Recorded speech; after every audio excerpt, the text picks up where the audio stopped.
भयानक जंग के बीच खौफनाक साजिश का कच्चा चिट्ठा लेकर हाजिर हूं मैं, प्रशांत चुरहे। क्या राष्ट्रपति जेलेंस्की रूस के साथ परमाणु जंग चाहते हैं? और यह दावा इसीलिए किया जा रहा है क्योंकि जेलेंस्की ने पुतिन के मरने को लेकर एक ऐसा बयान दिया है जिसने अमेरिका समेत दुनिया भर के देशों को हैरान करके रख दिया है। दावा यह किया जा रहा है कि जेलेंस्की को अंदाजा हो गया है कि यूक्रेन जंग हार जाएगा और इसीलिए वो अब पुतिन के मरने की बात कर रहे हैं ताकि रूस की तरफ से परमाणु हमला हो और अमेरिका और नेटो रूस से सीधे सीधे युद्ध के बीच कूद पड़े।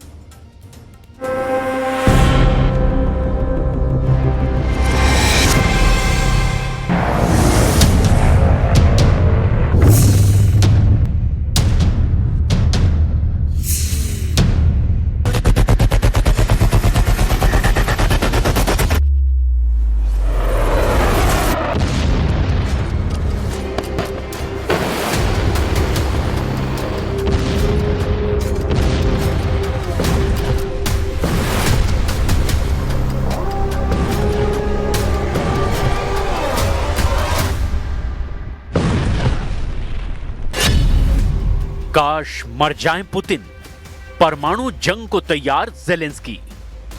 1400 दिन से यूक्रेन रूस के हमलों का सामना कर रहा है।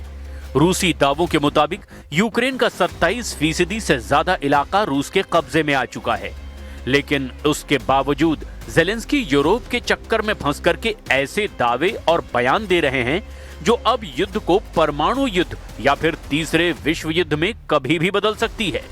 राष्ट्रपति जेलेंस्की ने सबसे हैरान करने वाला बयान राष्ट्रपति पुतिन के खिलाफ दिया, जिसने आग में घी डाल दिया है।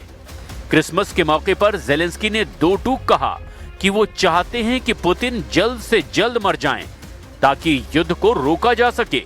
जेलेंस्की के इस बयान से रूस में भयंकर कोहराम मच चुका है।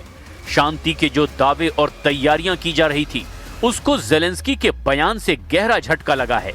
आप इसी से अंदाजा लगा सकते हैं कि पुतिन ने जेलेंस्की के जंगी जुनून को देखते हुए यूक्रेन का साथ देने वाले ब्रिटेन, फ्रांस और जर्मनी के खिलाफ सख्त एक्शन शुरू कर दिया है। पुतिन के सबसे ताकतवर बम वर्षकों में से एक Tu-95MS भारी हथियार, बम और मिसाइलों के साथ ब्रिटेन की सीमा के करीब तक पहुंच गए। लगातार 8 घंटे तक Tu-95MS ने उड़ान भरी और ब्रिटेन को दिखा दिया कि रूस किसी भी वक्त ब्रिटेन पर बम वर्षकों से हमला कर सकता है। हम आपको यह भी बता दें कि कैसे ब्रिटिश स्टॉर्म शैडो मिसाइल ने रूस में भारी तबाही मचाई हुई है, जिसकी वजह से रूस ने यूक्रेन का साथ देने वाले ब्रिटेन पर सीधा हमला एक तरह से शुरू करने का संकेत दे दिया है। हम शुरुआत करते हैं उस खबर से जिसने रूस को परमाणु जंग करने के लिए मजबूर करना शुरू किया है। काश मर जाएं पुतिन, अब नहीं रुकेगा युद्ध। राष्ट्रपति जेलेंस्की हर हाल में राष्ट्रपति पुतिन को मरा हुआ देखना चाहते हैं। जेलेंस्की हर हाल में रूस की बर्बादी देखना चाहते हैं। जेलेंस्की हर हाल में चाहते हैं कि किसी तरह से नेटो के 32 देश और यूरोपियन यूनियन के 27 देश मिलकर के रूस को तबाह कर डालें। जेलेंस्की हर हाल में जंग जीतना चाहते हैं, चाहे भले ही अगले 4 साल तक जंग क्यों ना होती रहे। जेलेंस्की की इस ख्वाहिश या हसीन हसरत के पीछे वो कड़वा सच है जिसने यूक्रेन के साथ साथ यूरोप को भी दुनिया के सामने बेनकाब कर दिया है। जहां रूस अपने दम पर यूक्रेन से जंग लड़ रहा है, वहीं Ukraine America, France, Britain, Germany और पोलैंड जैसे देशों के दम पर रूस को हराने की कोशिश में जुटा है। लेकिन दिक्कत यह है कि रूस के तूफानी हमलों के सामने यूक्रेनी सेना पूर्वी यूक्रेन में टिक नहीं पा रही है। अगर हम 20 दिसंबर से 25 दिसंबर के बीच की ही बात करें तो रूस ने यहां इतने भीषण हमले यूक्रेन पर किए कि जेलेंस्की की चीखें निकल गई हैं। रूस ने दिसंबर में यूक्रेन की ऊर्जा इंफ्रास्ट्रक्चर पर बड़े पैमाने पर हमले किए। 22-23 दिसंबर की रात 635 रूसी ड्रोन ने यूक्रेन पर हमला किया, जिसमें ज्यादातर ईरान निर्मित शाहिद ड्रोन हैं। इसके अलावा रूस ने 24 घंटे के अंदर 35 क्रूज मिसाइलों से हमला किया, जिससे कई इलाकों में बिजली गुल हो गई और दर्जनों लोग मारे गए। जेलेंस्की का दावा है कि रूस ने क्रिसमस के मौके पर भी यूक्रेन पर हमले किए, जिसमें किंजल जैसे मिसाइलों का भी इस्तेमाल किया गया। यही वजह है कि यूक्रेन के राष्ट्रपति व्लादिमीर जेलेंस्की ने क्रिसमस के मौके पर रूसी राष्ट्रपति व्लादिमीर पुतिन की मौत की कामना की। उन्होंने क्रिसमस की पूर्व संध्या पर सोशल मीडिया प्लेटफॉर्म एक्स पर पोस्ट किया, एक वीडियो संदेश दिया जिसमें पुतिन का नाम लिए बिना ही उनकी मौत की इच्छा जताई। उनके इस संदेश पर अभी तक रूस की तरफ से आधिकारिक प्रतिक्रिया नहीं मिली है, लेकिन माना यह जा रहा है कि इससे दोनों देशों में युद्ध विराम की कोशिशें नाकाम हो सकती है। यूक्रेन ने एक दिन पहले ही अमेरिका समर्थित 20 सूत्रीय शांति योजना को सार्वजनिक किया है। अपने संदेश में जेलेंस्की ने पुतिन का नाम लिए बगैर कहा, आज हम सभी एक सपना साझा करते हैं, हमारी सभी की एक ही इच्छा है, वो मर जाए, जैसा कि हर कोई खुद से कहता है। Мрія у всіх нас одна. І бажання ми загадуємо одне на всіх. Щоб він сконав. Скаже кожен про себе. Але коли звертаємось до Бога, звісно, ми просимо ширше, просимо про мир для України. Ми боремось за це і молимось за це. स्टॉर्म शैडो से रूस पर हमला, 2 किलोमीटर तक आग का दरिया। इधर रूस के हमलों से बौखलाए और तिलमिलाए यूक्रेन ने रूस पर घातक हमले पिछले 72 घंटों में किए हैं। खासतौर से रूस की तेल रिफाइनरियों को यूक्रेनी ड्रोन और मध्यम दूरी की मिसाइलों ने चुन चुन कर निशाना बनाया। अभी तक यूक्रेन रूस की 38 तेल रिफाइनरियों में से 20 से 22 तेल रिफाइनरियों को निशाना बनाने का दावा कर चुका है। रूस ने भी माना कि यूक्रेन के हमलों से रूस के तेल डिपो और रिफाइनरियों को घातक नुकसान पहुंचा है। रूस पर यूक्रेन अब ब्रिटेन से मिले स्टॉर्म शैडो मिसाइलों से अब काफी अंदर तक हमले कर रहा है। यूक्रेन ने रूस के तेल और गैस से जुड़े ठिकानों पर मिसाइल हमले तेज कर दिए हैं। इसके लिए यूक्रेन ने ब्रिटेन से मिले स्टॉर्म शैडो क्रूज मिसाइलों और अपने देश में बने लंबी दूरी के ड्रोन का इस्तेमाल किया। यूक्रेन के जनरल स्टाफ ने बताया कि उनकी एयरफोर्स ने स्टॉर्म शैडो मिसाइलों से रूस के रोस्तोव क्षेत्र में स्थित नोवोशख्तिंस्क तेल रिफाइनरी पर हमला किया। इसके अलावा यूक्रेन के सुरक्षा एजेंसी एसबीयू ने बताया कि उसके स्वदेशी लंबी दूरी के ड्रोन ने रूस के क्रास्नोदार क्षेत्र के टेमरयुक बंदरगाह पर मौजूद ऑयल टैंकों को निशाना बनाया। साथ ही दक्षिण पश्चिमी रूस के ओरेनबर्ग इलाके में स्थित एक गैस प्रोसेसिंग प्लांट पर भी ड्रोन हमला किया गया। ओरेनबर्ग का ये गैस प्रोसेसिंग प्लांट दुनिया का सबसे बड़ा प्लांट बताया जाता है। ये यूक्रेन की सीमा से करीब 1400 किलोमीटर दूर स्थित है, जिससे ये साफ होता है कि यूक्रेन की हमलावर क्षमता अब काफी दूर तक पहुंच चुकी है। क्रास्नोदार क्षेत्र के रूसी अधिकारियों ने भी पुष्टि की कि ड्रोन हमले के बाद टेमरयुक बंदरगाह पर 2 ऑयल टैंकों में आग लग गई, जहां आग लगभग 2000 वर्ग मीटर इलाके में फैल गई। यूक्रेन ने रूसी क्षेत्र और कब्जे वाले इलाकों में कई रणनीतिक ठिकानों को भी निशाना बनाया। ब्रायांस्क और कुर्स्क सीमावर्ती क्षेत्रों में सैन्य ठिकानों पर यूक्रेन स्टॉर्म शैडो से हमले कर रहा है। क्रीमिया में काला सागर बेड़े और दूसरे बुनियादी ढांचों पर हमले, रोस्तोव पर स्टॉर्म शैडो मिसाइलों से हमले हुए। रूस ने लिया स्टॉर्म शैडो का बदला, TU-95 MS बम वर्षक से ब्रिटेन तक कोहराम। इधर रूस ने यूक्रेन से लेकर ब्रिटेन तक अपने परमाणु बम वर्षकों से कोहराम मचाना शुरू कर दिया है। ब्रिटेन के स्टॉर्म शैडो ने जिस तरह से रूस को भारी नुकसान पहुंचाया, उसका बदला रूस ने लेना शुरू कर दिया है। खबर है कि रूस ने अपने TU बम वर्षकों से ऐसा गदर मचाया है कि ब्रिटेन भी कांप उठा है। क्रिसमस के मौके पर व्लादिमीर पुतिन ने नॉर्वे सागर के ऊपर विशालकाय TU-95 MS रणनीतिक परमाणु बम वर्षक विमानों की एक खतरनाक लंबी दूरी की उड़ान भर करके ब्रिटेन को हैरान कर दिया है। रूसी रक्षा मंत्रालय के मुताबिक उसके TU-95 MS रणनीतिक बम वर्षक विमानों और मिसाइल वाहन विमानों ने बैरेंट्स सागर और नॉर्वे सागर के जल क्षेत्रों पर उड़ान भरी।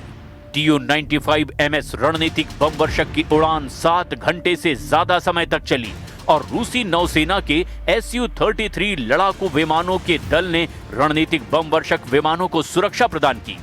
मंत्रालय के एक बयान के मुताबिक उड़ान के कुछ चरणों के दौरान विदेशी लड़ाकू विमानों ने रूसी रणनीतिक बम वर्षक विमानों का साथ दिया।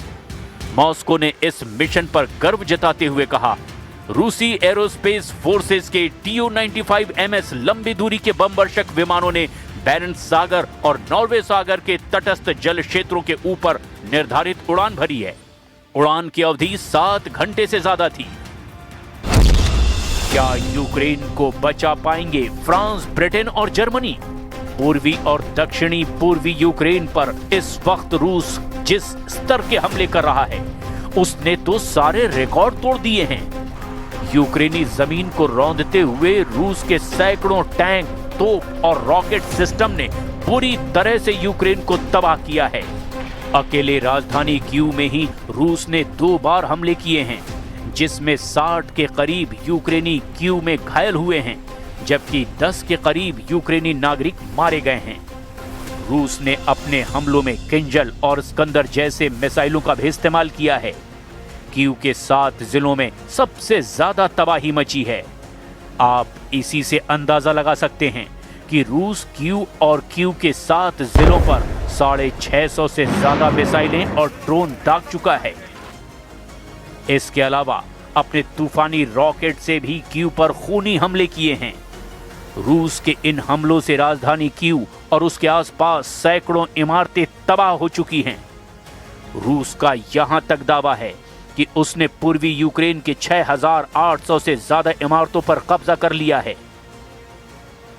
एक रिपोर्ट के मुताबिक रूस ने अक्टूबर 2025 में यूक्रेन पर 5300 मिसाइल, ड्रोन और रॉकेट से हमले किए हैं, जबकि नवंबर के महीने में रूस ने यूक्रेन पर 5000 से ज्यादा ड्रोन और मिसाइलों से हमला किया। दावों के मुताबिक रूस ने हमले में 500 क्रूज बैलिस्टिक और हाइपरसोनिक मिसाइलों से हमला किया। अब ऐसे हालात में ज़ेलेंस्की को लगता है कि रूस से यूक्रेन को फ्रांस, ब्रिटेन और जर्मनी बचा सकते हैं, क्योंकि अमेरिका के बाद यही तीनों देश यूक्रेन के सबसे बड़े मददगार और रूस के खिलाफ रोड़ा साबित हो रहे हैं। जरा इन आंकड़ों को देखिए और समझिए ज़ेलेंस्की पेरिस में क्या खेल करना चाहते हैं।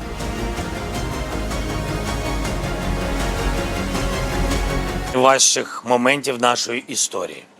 Зараз тиск на Україну один з найважчих. Зараз Україна може опинитися перед дуже складним вибором. Або втрата гідності, або ризик втрати ключового партнера.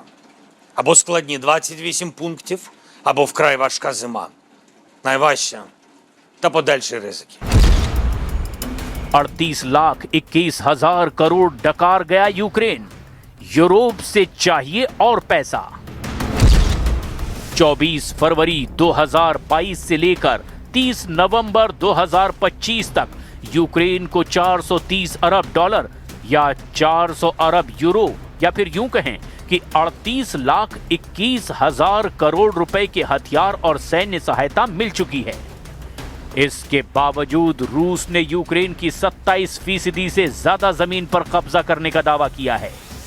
यूक्रेन को अमेरिका, यूरोप और नेटो से हर तरह के हथियार मिले हैं, जिसमें वायु रक्षा प्रणाली पैट्रियट मिसाइलें, NASAMS और स्टिंगर मिसाइलें भी इसमें शामिल हैं।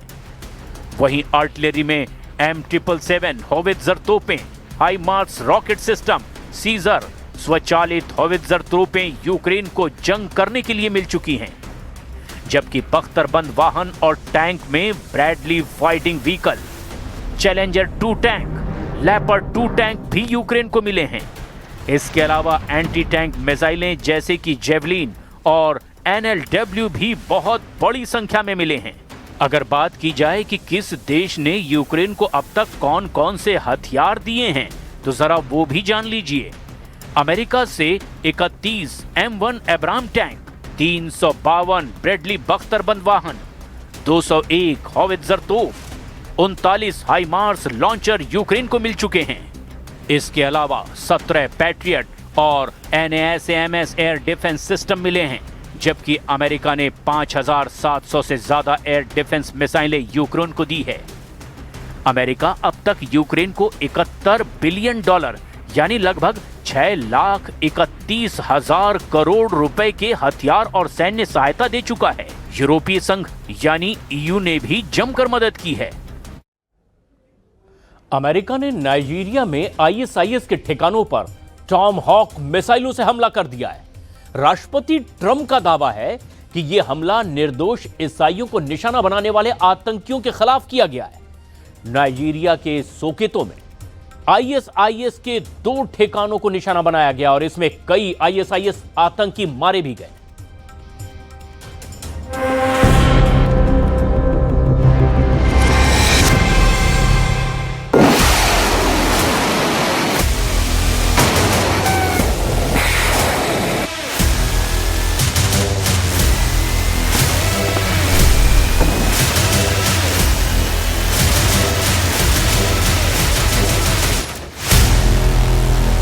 नाइजीरिया में नरसंहार, ISIS पर अमेरिकी हमला।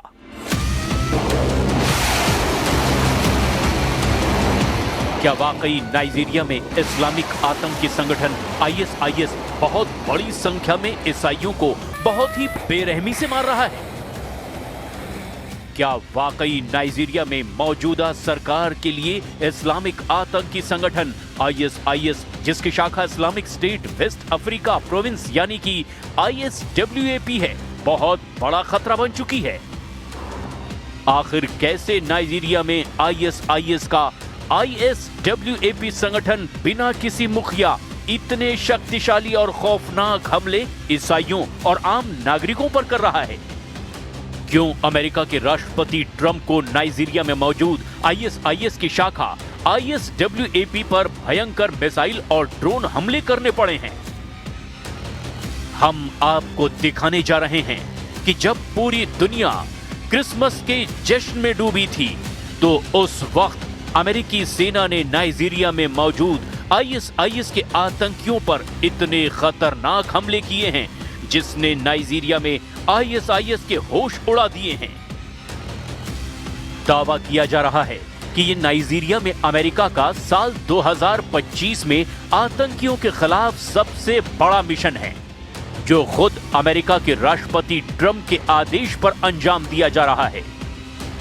इन हालातों को विस्तार से समझने की जरूरत है, लेकिन हम शुरुआत करते हैं अमेरिका के उस हमले से जिसने नाइजीरिया में मौजूद ISIS के चीथड़े उड़ा दिए हैं।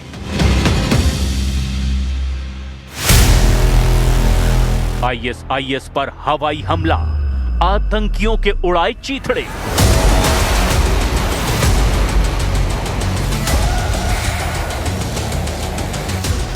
नाइजीरिया कई दशकों से इस्लामिक आतंकी संगठन ISIS के खूनी हमलों का सामना कर रहा है।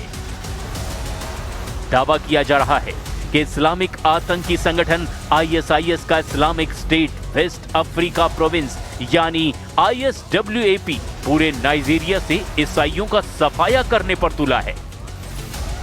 नाइजीरिया में ISIS खूनी हमलों में हजारों की तादाद में ईसाई और आम नागरिक मारे गए हैं।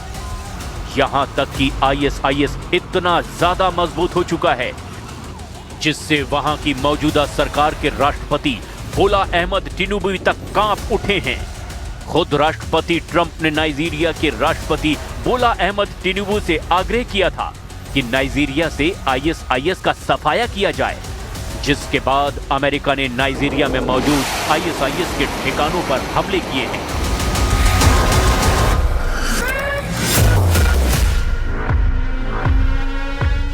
आप ये तस्वीरें देखिए, जिसमें नाइजीरिया में मौजूद ISIS आतंकियों पर अमेरिका मिसाइलों से हमला कर रहा है। हम आपको 2 तस्वीरों के जरिए नाइजीरिया में ISIS की ईसाइयों पर क्रूरता और अमेरिका का ISIS पर हमला दिखा रहे हैं।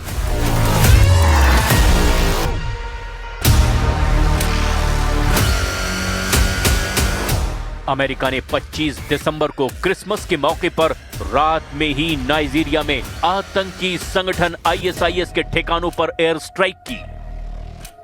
राष्ट्रपति ट्रंप ने सोशल मीडिया पोस्ट करके इसकी जानकारी दी। ट्रंप का आरोप है कि यहां आईएसआईएस ईसाइयों को निशाना बनाकर बेरहमी से हत्या कर रहे हैं। उन्होंने आईएसआईएस आतंकियों को आतंकी कचरा बताते हुए लिखा, ये संगठन लंबे समय से निर्दोष ईसाइयों की हत्या कर रहा है। ट्रंप के मुताबिक इस ऑपरेशन में अमेरिकी सेना ने कई परफेक्ट स्ट्राइक की हैं। इन हमलों में उत्तर पश्चिम नाइजीरिया यानी सोकोतो राज्य में आईएसआईएस के कई आतंकी कैंपों को निशाना बनाया गया। इन हमलों में कई आईएसआईएस आतंकी मारे गए। अमेरिकी रक्षा सचिव पीट हेग्सेथ ने इस कार्रवाई को शक्तिशाली और घातक बताते हुए और ज्यादा हमलों के संकेत दिए हैं। अमेरिकी राष्ट्रपति ने साफ कर दिया कि अमेरिका कट्टर इस्लामी आतंकवाद को पनपने नहीं देगा। पोस्ट के आखिर में ट्रंप ने लिखा, सभी को क्रिसमस की बधाई, मारे गए आतंकियों को भी।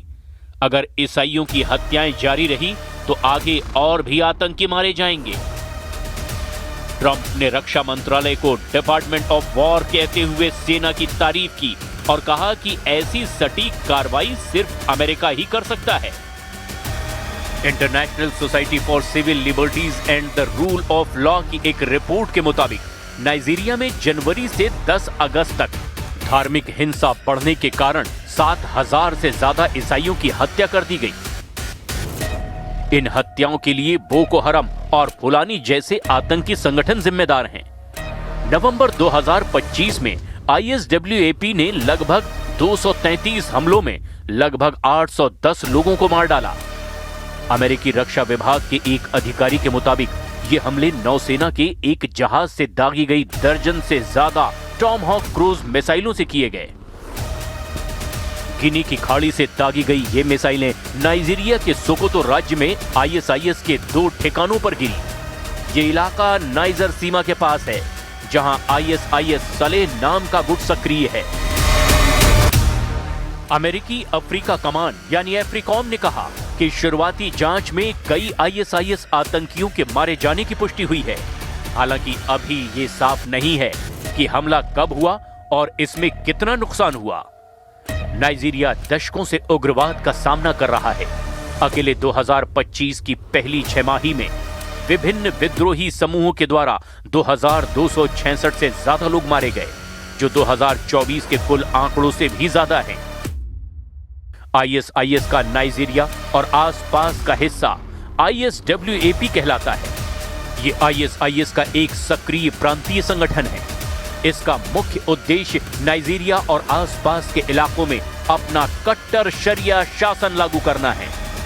नाइजीरिया में सक्रिय मुख्य आईएसआईएस गुट यानी आईएसडब्ल्यूएपी का नेतृत्व समय समय पर बदलता रहता है। हालांकि वर्तमान में नाइजीरिया के उत्तर पश्चिम में सक्रिय जिस लाकुराबा समूह को अमेरिकी हमलों का निशाना माना जा रहा है, वो आईएसआईएस से वैचारिक रूप से जुड़ा है, लेकिन इसके टॉप कमांडरों के नाम अक्सर सुरक्षा कारणों से गुप्त रखे जाते हैं।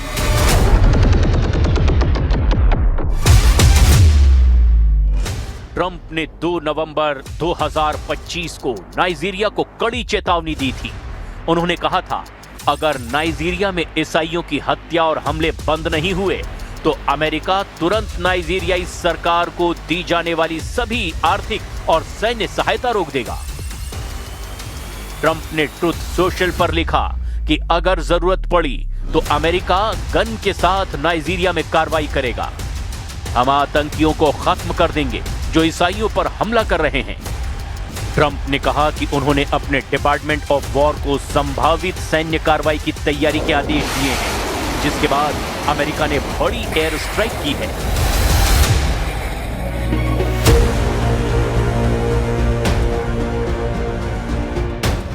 नाइजीरिया की 22 करोड़ की आबादी लगभग बराबरी के मुस्लिम और ईसाई समुदाय में बटी है। देश में बोको हराम और कट्टरपंथी इस्लामी संगठन लंबे समय से हिंसा कर रहे हैं।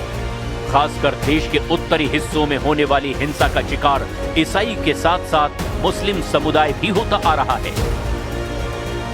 कई जगह ये हमले धार्मिक कारणों से तो कई जगह जमीन, जातीय संघर्ष या आतंकवादी नेटवर्क की वजह से होते हैं। अमेरिका ने 2020 से पहले ही नाइजीरिया को धार्मिक स्वतंत्रता का उल्लंघन करने वाले देशों की सूची में रखा था। 2023 में यह टैग हटा लिया गया, जिसे दोनों देशों के रिश्तों को सुधारने की कोशिश के तौर पर देखा गया था। लेकिन अब जिस तरह से नाइजीरिया में आईएसआईएस पर हमले हुए हैं, उससे कोहराम मच गया है। अब देखना यह होगा, क्या नाइजीरिया में आगे भी आईएसआईएस नरसंहार करेगा या फिर अमेरिका के हमले के बाद उसका अंत हो गया है।